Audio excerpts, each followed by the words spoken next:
राजा विक्रमादित्य के राज्य में एक महान तांत्रिक रहता था जिसका नाम था सिद्ध योगी। वह राजा विक्रम की परीक्षा लेना चाहता था और उसे ऐसी विद्या में प्रशिक्षित करना चाहता था जिससे वह अलौकिक शक्तियों से संपन्न हो सके। एक दिन योगी ने राजा को बुलाया और कहा, राजन, यदि तुम इस शक्ति को प्राप्त करना चाहते हो तो तुम्हें शमशान घाट पर जाकर एक पीपल के पेड़ पर लटक रहे बेताल को लाना होगा। लेकिन याद रखना, इस कार्य में कई कठिनाइयां आएंगी। राजा विक्रम ने साहस के साथ इस चुनौती को स्वीकार किया और आधी रात को शमशान घाट की ओर चल पड़े।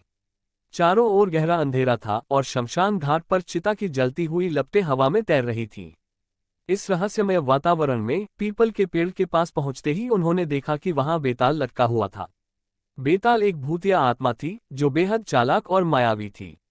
जैसे ही विक्रम ने बेताल को पकड़ा और अपनी पीठ पर डालकर वापस लौटने लगे, बेताल ने अजीब सी हंसी के साथ कहा, हे राजन, यदि तुमने इस यात्रा के दौरान एक भी शब्द बोले तो मैं तुरंत वापस अपनी जगह चला जाऊंगा।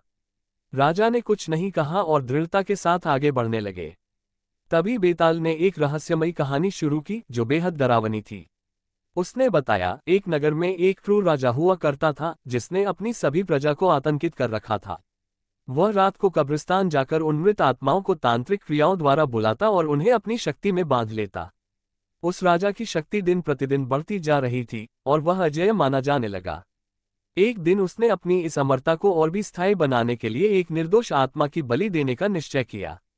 जैसे जैसे बेताल कहानी सुनाता जा रहा था, विक्रम का रोम रोम सिहर उठता था, लेकिन वह चुप रहे। कहानी में उस निर्दोष आत्मा के बारे में बताया गया जो जंगल में रहती थी और प्राचीन ज्ञान की रक्षक थी। एक रात उस क्रूर राजा ने उस आत्मा को कैद कर लिया और उसे बलि देने के लिए शमशान घाट पर ले आया। पर उस आत्मा ने श्राप दिया कि जिसने भी उसके जीवन का अंत किया वह खुद कभी शांति से नहीं रह पाएगा। बेताल ने विक्रम से पूछा, राजन, अब तुम बताओ कि क्या वह क्रूर राजा अपने अंत का कारण खुद बना।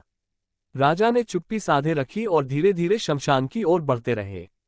बेताल ने कुछ देर बाद खुद से ही हंसते हुए कहा, राजन, तुमने मेरा प्रश्न टाल दिया, लेकिन याद रखो, इस यात्रा का अंत भयावह होगा।